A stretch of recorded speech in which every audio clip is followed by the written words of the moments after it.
Hello, hello, hello, everyone. Welcome back to Coins. This is your host, Maya Mundell, currently a PhD candidate at Cornell University and Cornell Tech. And I want to share with you my wisdom and my tips that I gained from working really hard to secure over $1 million in scholarships as a high school senior. Okay. So, I got to do the pitching. So, in the link in the description, you'll find um, the private scholarship and student money Facebook group. You can access me there if you need any tips or help. You can also book a time and an appointment with me for more individualized and specialized help. And of course, don't forget the free ebook that you can get on the 14 steps I took to win over $1 million in scholarships. Okay, so let's get into the topic of the video. So let's talk about the top 5 scholarship mistakes you are going to want to avoid.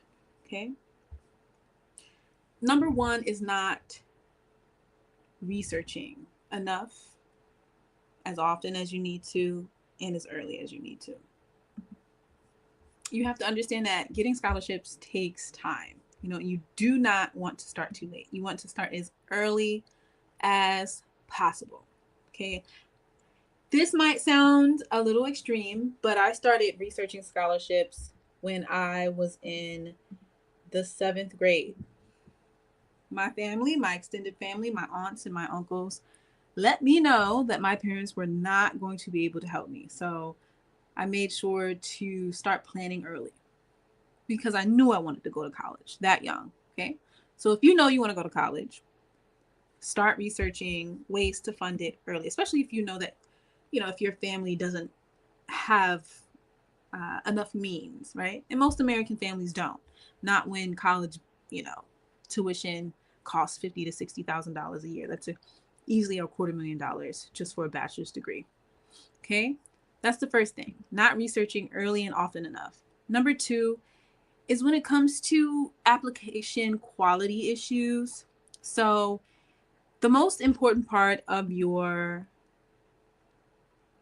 scholarship application is usually the essay or the writing responses. Okay, the letters of intent, the statements. You really miss out when you don't tailor these pieces of writing to the specific goals, missions, and prompts of the scholarship and funding programs. If you're just writing generic essays and scholarships and statements and written responses, you're wasting your time. Okay. Now, it's okay to have a base piece that you tailor, but you need to tailor each writing piece to each prompt of a particular scholarship or funding program. Okay. And of course, the basics, like you want to make sure you get your guidance counselors, a librarian, a teacher to, or parents, guardians to look over your writing to check for grammatical and spelling errors. Okay. Number three, the big, you know, the third top mistake when it comes to applying for scholarships is documentation problems. Okay.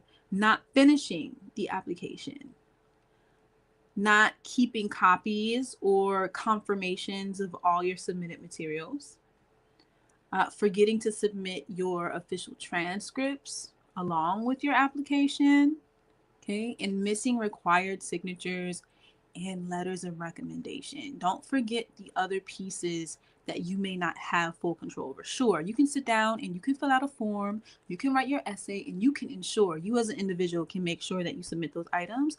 But when it comes to pieces of documentation like letters of recommendation or your official transcripts or your standardized test scores, you may not always have ready access to those forms of documentation. So you make sure you have those on hand and ready in queue. Okay. And let's see. I would say number 4 is poor planning and time management. Like I said earlier, you want to take time to start researching early, But you also want to pace yourself when you are applying for scholarships. You don't want to do everything the night of the deadline, right? Because that can lead to missing deadlines, which is a part of the issue of poor planning and time management when it comes to applying for scholarships. I've missed deadlines for scholarship programs. You know, I was almost done certain applications and I wasn't able to submit them because the online application portal shut down at midnight or whatever time. So that's also important. And I would say the number five, and I would say this is like the biggest mistake. The biggest mistake that I think many students make when it comes to applying for scholarships is ignoring and bypassing smaller, lesser known scholarships. Okay, everybody wants to go out and apply for the big ones, you know, the Coca-Cola scholarship, you know, like, you know, in grad school, it's like Rhodes, the Rhodes Scholarship, Marshall Scholarship. And you should apply for those programs.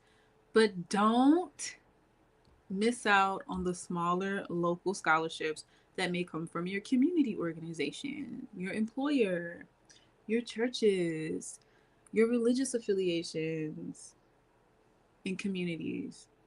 Okay? The scholarships that may be $500 to $5,000. Sure, that's not going to cover your full tuition for the year, but it really adds up. Okay? Your civic scholarship, so on and so forth.